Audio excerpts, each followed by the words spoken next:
Hey guys, welcome back. Tisha here, back with another season 16 review for Sister Wives. It is clear to me that this episode was produced just to waste our time.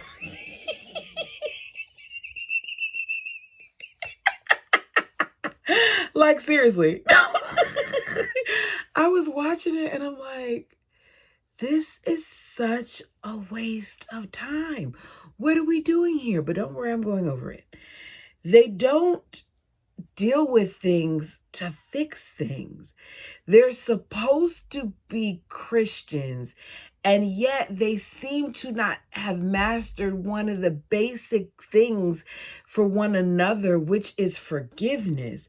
And I'm not saying that as a religious person that you're supposed to be perfect in every way, but shouldn't you be working on some of the tenets of your faith? But if you come on television and you tell me that this is the basis of the reason why you're here is to show us the way and show us this and show us that, you would think that you would lead by example. And I'm just not seeing a lot of traits that the Browns should be having based on what they started off saying that they were. None of the adults in this family have forgiven each other, and it's trickled down from relationship to relationship, causing unnecessary tension and division, just further highlighting how these people never dealt with their issues and that this family just doesn't work anymore. There are two people in the family having life-changing surgeries. Both surgeries are extremely important. And Cody is there for neither one of those procedures. For a procedure from his grandchild that is named after him, has his name in the middle, and for his daughter that has been suffering for many years in pain. And he's not there for either or. And I can't help but think about how Cody reacted when Aurora was having her panic attack because they were supposed to be moving. How Cody came in and scooped her up and cradled her like she was a baby, carrying her up the stairs as the bird stood behind him crying. And that reaction was based off of her having a panic attack. Yet Isabelle is having spinal surgery. She was sitting there the last episode crying. She's sitting here on confessionals crying. And Cody sits there just looking at her like it's any other day, I don't know, at the park. He doesn't cradle her. He doesn't reassure her. He doesn't say, Christine, get her some tissue. He doesn't embrace her. He does not seem as if he cares. We are talking about spinal surgery, and it's crickets. You don't offer your child that is having this major procedure any type of reassurance. Instead, what you do is you say things like, I hope you're not going to be a bitter wife because I'm not going to this. I'm going to be jumping around. I'm going to be leaving out a lot of parts. If there's something that you want to discuss from this episode, please feel free to put it down in the comment section because myself and a member of the fam will respond. Go ahead, do me a favor, hit the like button. It helps the channel. We are on the road to 2,000 and I'm hoping to get there sooner than later. So let's begin. Cody lets us know that it's the end of the summer, that they're supposed to be in lockdown, but he has 3 other wives that are not doing lockdown basically like they're supposed to. Instead, they're out doing other things. What else should they be doing when he's not coming by the house? So he's saying this because during some portion of the episode, Meri is in Utah with Leon and Audrey. Janelle is in North Carolina with Maddie, Caleb, and the kids. And Christine and her girls are going to end up in New Jersey for Isabelle's surgery. The bird lets us know that she wouldn't want to quarantine from Cody as long as some of the other wives have, but if she had to, she would. If you really feel like that, if you really feel like if you had to, you would, then why not offer to do that for your child's surgery? Because y'all like to say that these are all your kids when it's convenient.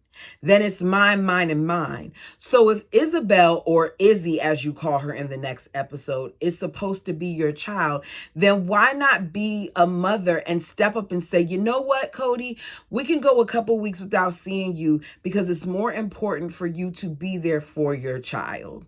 But she doesn't really feel that way, and she's just saying it because it sounds good. So let's go ahead and start with Christine. It's time to head to New Jersey for Isabel's surgery. They're going to be quarantining for 2 weeks prior to the surgery, and then the surgery will be done. When they first discovered her scoliosis, she had a 26-degree curve. Now she has way above a 50-degree curve. The hope was that with surgery, her curved spine would go from being over 50 degrees to being 10 degrees. I don't think Isabelle was prepared for how much of a change that would be for her. Christine keeps pointing out that this is like a 4-inch cut on the side, that it's not as invasive because rather than doing what the older technology is where the person lays on their stomach and they cut all the way down their spine and they do what they do, that this situation is not as invasive. But you're going to be positioning screws on her spine and deflating lungs and doing things of that nature to get to this area. Then you're attaching fibers to said screws. Then on the screws, you're using the fibers that are attached to them to pull the spine back in place. My assumption is, based on that alone, that that is going to be a painful process, which means her healing is going to be painful as well. But I think they're thinking long term in terms of she won't be in as much pain, and that's what keeps them going. So Christine is going to go with her along with their girls, but the father of the year, the bald eagle himself, is not going because he is very strict about the COVID restrictions. He's messed up at times, you know. What was I trying to say here? I don't know what I was trying to say here. I guess he's prepared at all times. He always has hand sanitizer with him. He is the king of guidelines. That's what happens when I try to be a smart A and I put something in here and I don't read before I come up here. Okay. Cody says, I'm not traveling with Christine and Isabelle on the way to surgery. I'm not going to surgery. I think it's very risky. I also feel like a total hypocrite if I'm not keeping the rules that I'm begging. I'm literally begging everybody to keep. Who in their right mind? Who? I said who?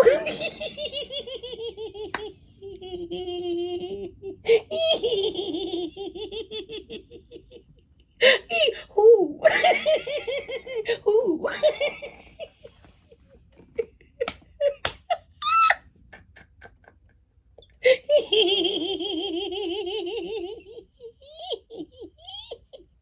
Sorry.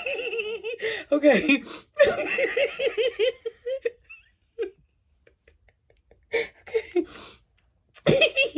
Okay. Who in their right mind would expect for Cody to stay away from his daughter when she was getting that type of procedure done? Being a hypocrite in that moment should have been the last thing that any of his wives, any of his children were concerned about, because the only person who I feel like would be concerned about this would be his bird, because we know later on that Janelle feels like he should have went, that he should have been there. We know the kids do as well, because some of those kids end up showing up for their sister. Isabelle is nervous about the surgery, and despite how she feels about him, Christine just wants Cody to be there for their daughter. She even says, I think Isabelle is really going to have a hard time being without Cody because she really, really relies on him when she's in pain. As a parent, how could you not be there for a child that you know relies heavily upon you. We see Isabelle, and she's getting emotional as she talks about him not being there, saying once again while she's trying to hold back tears, I think his priorities are a little screwed up. I don't want to disrespect him because he is my dad, and I understand. I do. I do understand why he's doing it. It's just really frustrating and really, really hard. She should not have to understand. There's no justification for it in my eyes. There just isn't. Christine admits that she's worried because, of course, it's a big surgery. But for the sake of her daughter, she's trying to be positive and allow her to only see that. She doesn't want her to see her fears. Sounds like, what a parent would do, because that's a lot of times what we do.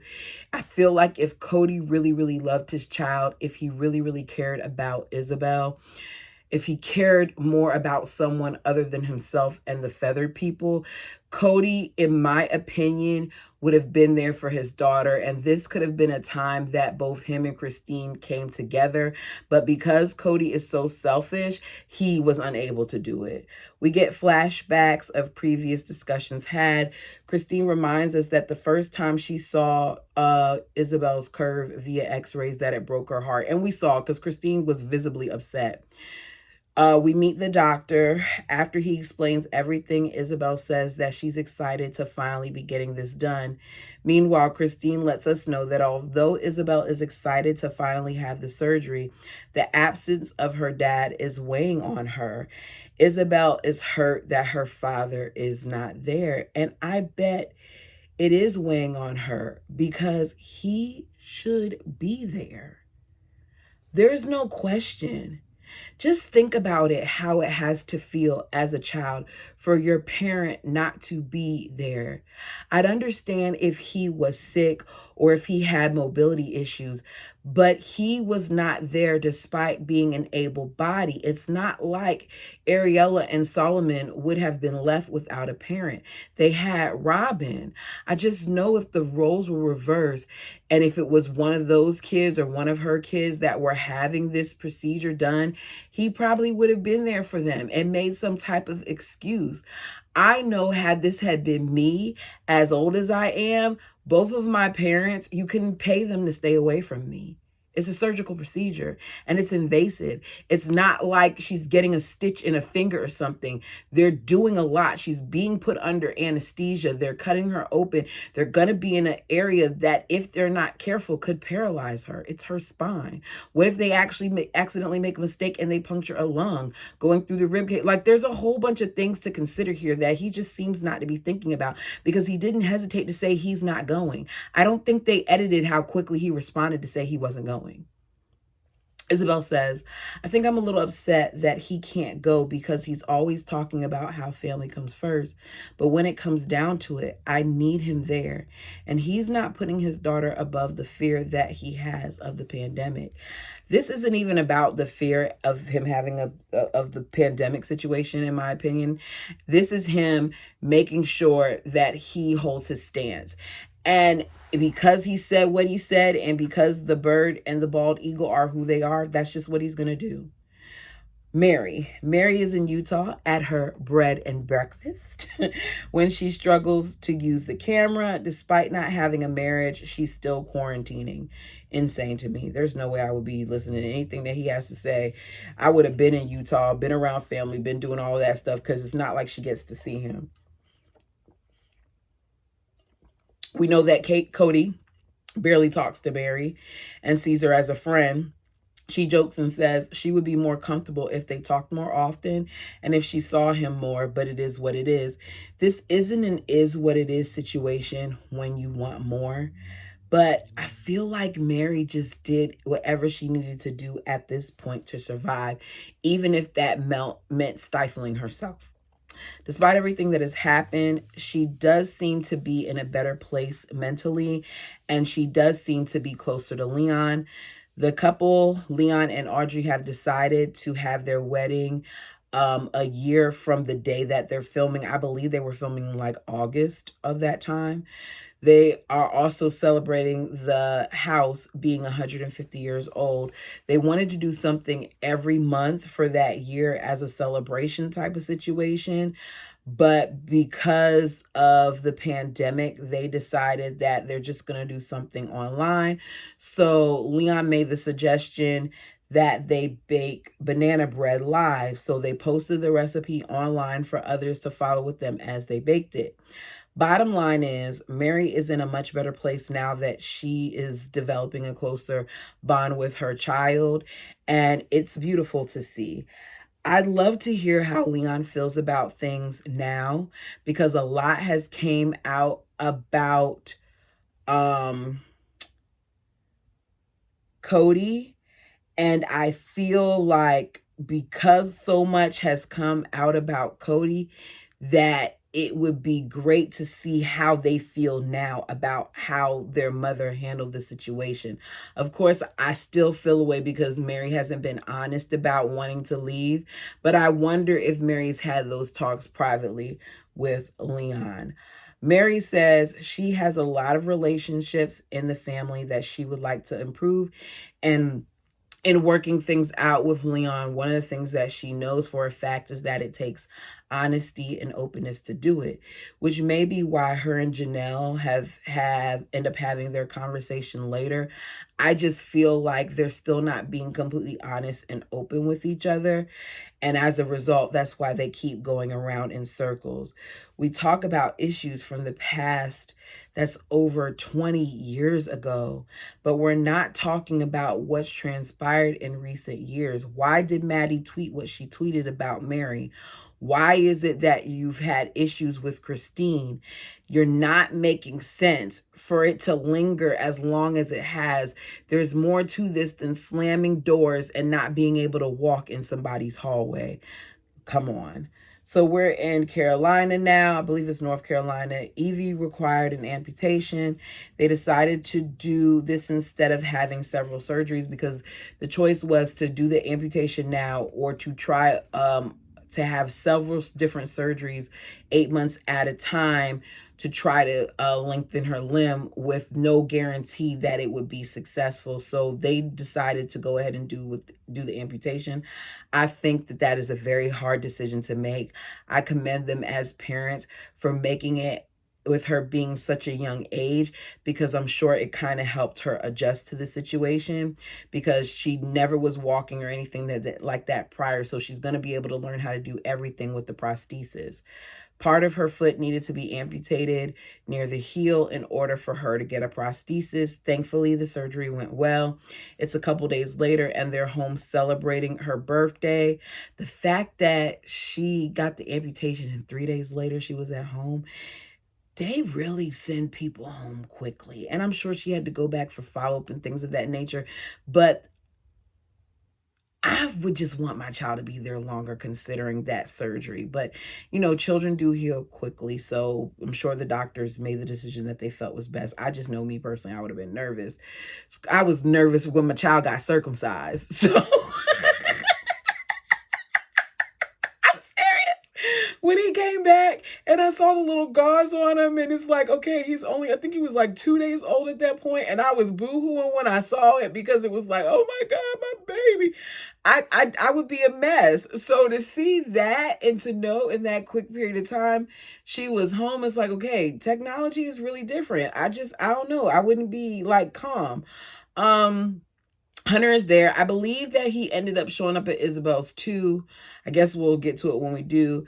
Janelle is there to support the baby and the family. She says that Eevee is not 100%, but she's not crying and stuff like that. She is happy. She's already moving around. She's already doing things. And that because of this situation, she's going to be able to grow up and do the same things that other kids would do. And I love how Maddie and Caleb decide to approach this. I love the fact that they told her story without telling more than what they wanted to, because even her arm was in a cast. They didn't say anything that happened at that point with that, but it's obvious that they did several things and they still kept their privacy, which is nice to see. Next is the conversation with Meri and Janelle. The way that they had this conversation, for me, summarizes the dynamic of their relationship. There are two different people who feel completely different about the way things should have been done. In my opinion, I think that Janelle saw the house in Lehigh as one home. I think that Meri saw the house as one home with three separate dwellings. It makes a difference in mentality. Correct me down below and let me know what you think. In other words, what applies in my house doesn't apply in yours. I have certain rules and regulations in my home, and I do not want certain things to be done in my home, one of which is having your kids running in and out of my house. Now, some of you all disagree with me previously, and that's fine. However, I said that had I been Meri, I probably would have felt the same way, that they would have had to walk outside more than inside of my house because I don't want you and your kids running up and down my hallway. It's just me. It's just how I am. Are they taking off their shoes? Are they not being loud? Are they dropping crumbs and stuff on my floor from the food that they grabbed at Christine's and decided to bring back up to Janelle's? Like, what is the situation? Maybe when it's raining outside, no, you don't have to go walk outside, but we're not going to make this an everyday thing. Meri is trying to repair the relationship with Janelle. There is a continued strain between them.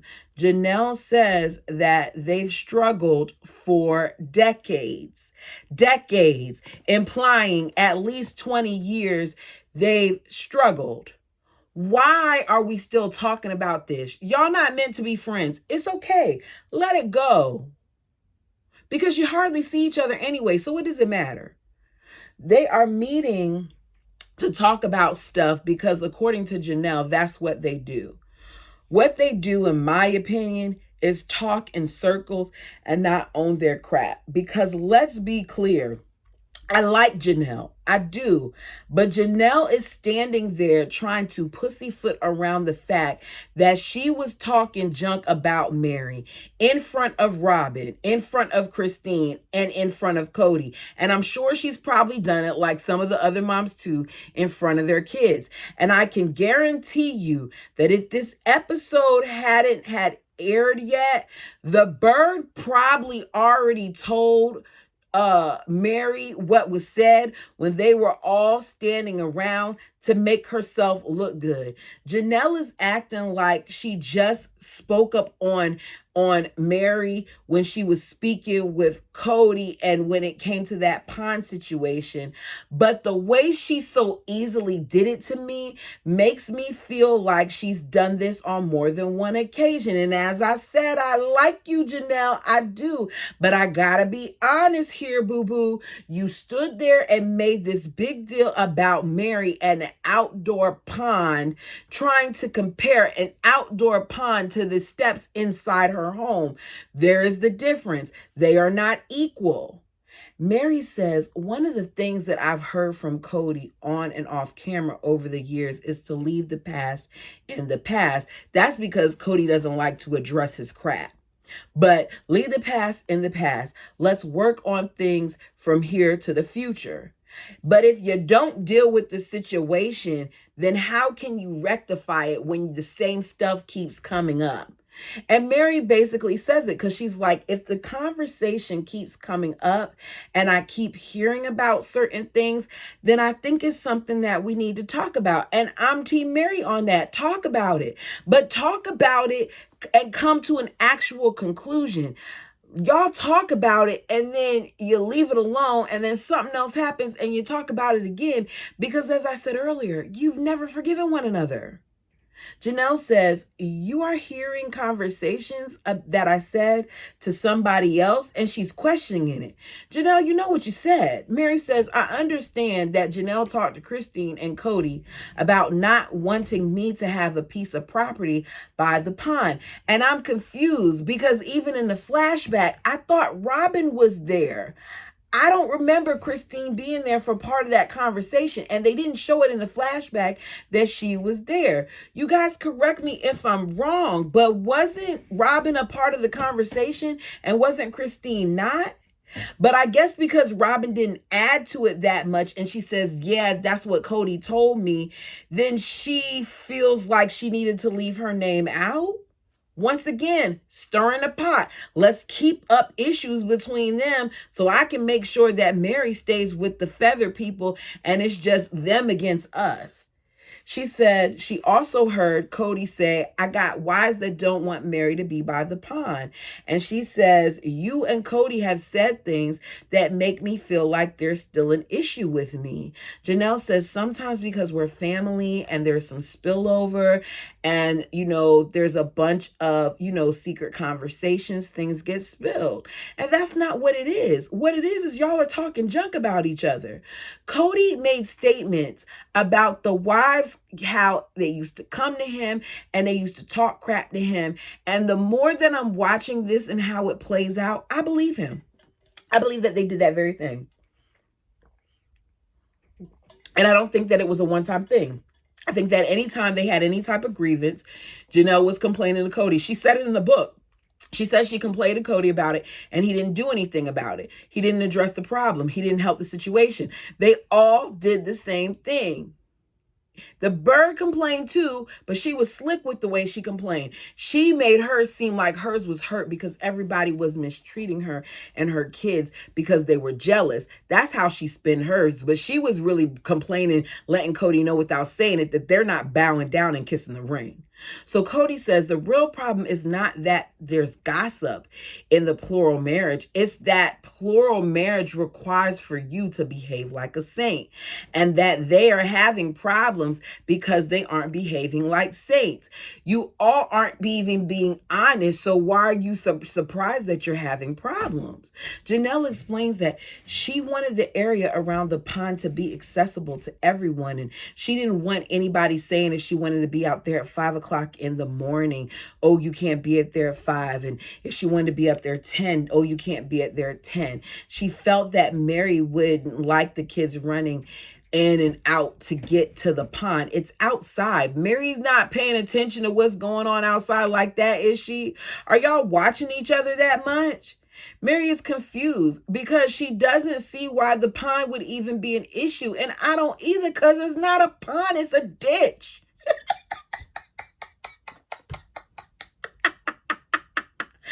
Janelle brings up the house in Utah. I don't understand why we're talking about a house that y'all haven't lived in, that y'all no longer resided in. We saw y'all in that house in season 1. We're now in season 16. It's been at least 10 years since y'all have been in that house. Why are we talking about this house? Janelle says the kids would have to go from her house to Christine's house by using the stairs that were outside because Meri didn't want people in and out of her house. And how sometimes when she was outside on those stairs at the house to go to Christine's, that she would slip and it was cold and it was wet. And Meri said, look, I worked 2 jobs at one point and I just wanted my own personal space.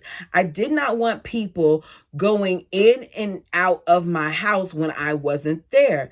Janelle was like, well, I felt that like that was a control thing. And you would, Janelle, because you don't keep your house the way that Meri keeps her house. I feel like she didn't want them in and out of her house. My son lives with me and I don't like him in and out.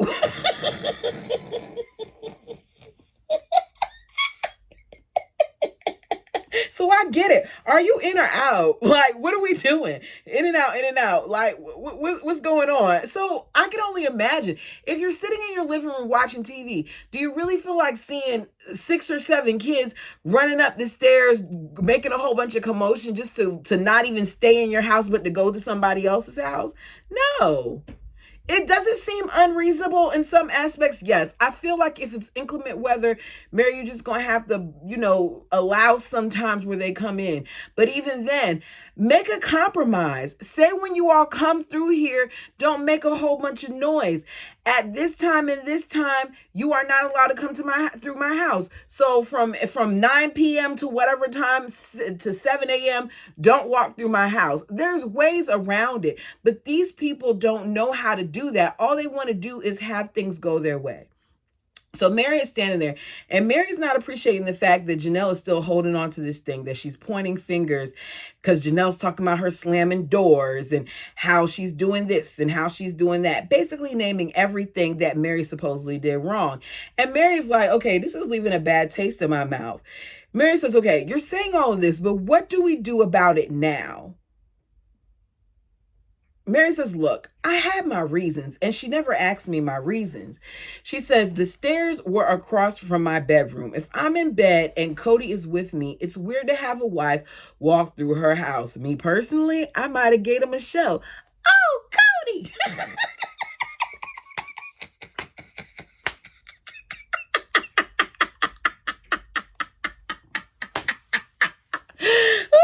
Maybe if they heard the right thing, they wouldn't want to come through there anymore. I'm just saying.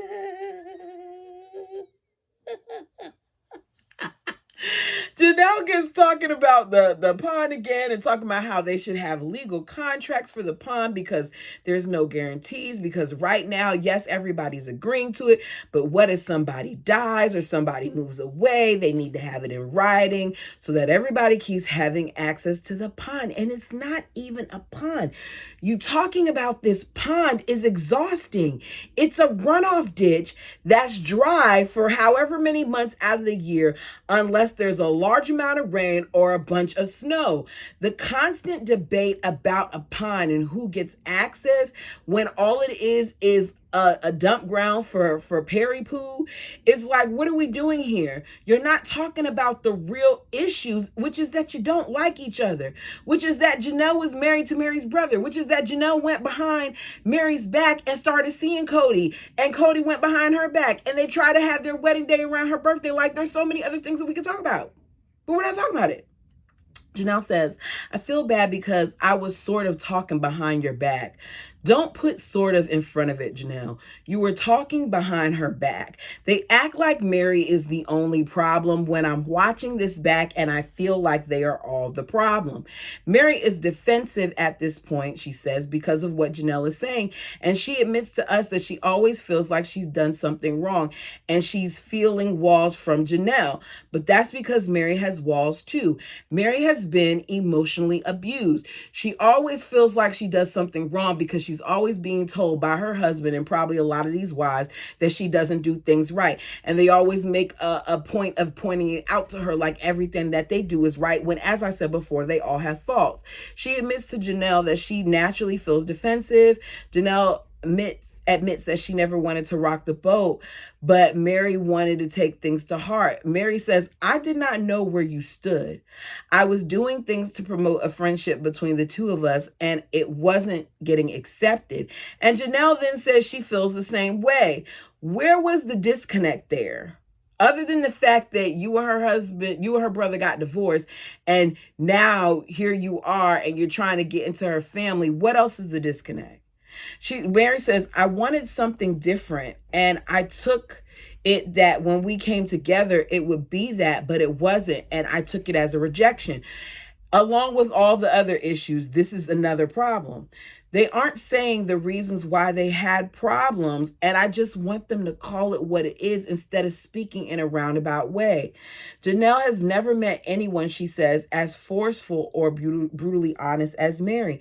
And all I have to say is, Janelle, you would hate my life, because growing up in my family, there was a lot of brutal talk, and I'm not excusing it. I'm just saying, like, at what point after all this time do you learn to navigate it? Do you address it? It's okay for you to not like confrontation, but there's times where they act like things are brutal and unsafe that really aren't brutal and unsafe. It's just somebody disagreeing with you. Should she slam doors? No, but guess what? Cody slammed doors. We've seen it. Janelle slammed doors. Janelle grabbed Cody when they got into their argument. Like, nobody is perfect here, but it's different when you're not looking at yourself to see your faults and you're just pointing out somebody else's. I just wonder what changed Meri. Y'all put it down in the comment section below. Because if you read the book or if you listen to the book on my channel or anyone else's, One of the things that was said by Cody and Meri is that she was very shy. How did she go from this shy, timid person to what is being described later on? Something isn't added up. Now, they agree. They want to move forward in a meaningful way. Janelle says, something that's a little telling to me. She says, I don't know how the relationships are going to pan out, but I think we can all 5 have a functioning team. She doesn't know how the relationships are going to pan out because, number one, I think Janelle knows that Christine is talking about leaving at this point. That's number one. Number two, I think Janelle knows that Cody is done with Meri because he's told Janelle and the others, because Christine says it later on in later seasons, that Cody said he was done with her. Meri's the only one who supposedly wasn't told that, which is why she's saying that. Meri says, I don't see it any other way. Janelle says, you're kind of stuck with me as long as you want to be stuck with me. Relationships have the ebb and flow, and I'm not planning on going anywhere. They both feel this conversation is a good start. Meri says it's no secret that her relationship with Cody isn't where she wants it to be. She's not an idiot, though, and she can get the vibe if somebody wants to work on things or not. Apparently, she is the idiot because she has not gotten the vibe for years that man at this point does not want to work on things. But she says she's going to be there and she's going to work on the relationships as she can. Another segment. It's been 2 years since they bought Coyote Pass, and for whatever reason, Cody felt the need to get things started now by digging a big hole. Janelle and Cody visit the land. Saul is there too, even though school's in session virtually. I guess he did all his homework in advance because he's on the land. The 3 of them watch as a cistern is coming down to the property. We hear that it's 20,000 gallon system to be delivered. I don't think that that's enough for 5 houses, but I'll stay in my lane because I don't even know how many gallons, ounces, whatever of water that I use, so I'll leave it alone. This was the first step, according to Cody, a tiny step towards developing the land. Janelle is shocked to hear that they're doing 5 water tanks. Are they filming this out of sequence? Because Janelle's shocked, but she later on says that she's joking. But Cody made it clear he wants to build his own house. He says, we have enough kids visiting that we're going to need a guest home. Cody says, our wives fight and argue with me and want to know details. I want a rental and I want an asset. Why did they need guest homes for kids visiting if all the houses were going to be a decent size? I know Meri said she wanted a small house, but why did they need a guest home for kids visiting? Just a question. Janelle's laughing, saying, I'm just teasing, but I feel like we should build our own houses first before we worry about the guest house. She's true. Cody then wants Solomon to jump in the hole that was built. Solomon says no, but Cody thinks it would be fun. Cody's not paying attention to his kid. Saul is not the adventurous kid. That's not him. Cody often tries to do things that he did with Janelle's boys, with Robin's kids. These aren't those kids. They're more timid. Where am I? Janelle knows that this will be an issue if Robin was there. Cody says it will be fun. He helps Solomon get in the hole. Oh, to be a fly buzzing around the nest that is the birds. When she finds out that the bald eagle allowed for her precious chick, or as Tina said, tenderloin, to get in that giant hole, Robin is going to lose it. The cistern arrives. Cody's excited. It gets put down. Robin lets us know that Cody alone goes through a lot of water. So who's to say how long 20,000 gallons is going to last? Janelle says this is a big step because we had no sewage, no water, and no power. And water is a big step because we have to have the infrastructure done first before we can even think about building anything. And even though it's out of order, in my opinion, of how I told this, that's that. Final thoughts. If I were Isabelle, I don't think I would forgive my father for not being there for me during my surgery. I don't think I could. Also, Meri and Janelle, they continue to show some of the many issues that this family has. The bird wasn't really in this that much this episode, and I appreciated not seeing her fly around. The bald eagle was in it, excited about things like a cistern, but I want to know what his real intentions for buying that were. If it seems like he was stalling and stalling and stalling on this land, did he do that once again to make them feel like he was trying to do something, or did he do it to hurry up because he saw the writing on the wall that Christine was leaving? You all tell me your thoughts down below. What did we think about this? If I left out something, as I said, that you wanted to talk about it, feel free to put it down in the comment section. If you've gotten this far and you did not hit the like button, you should hit the like button. It helps me so much in the algorithm. I don't care if you put a blue heart in the comment section. It helps. Thank you all so much for your time. I know I don't say it enough, but I appreciate you. Until next time.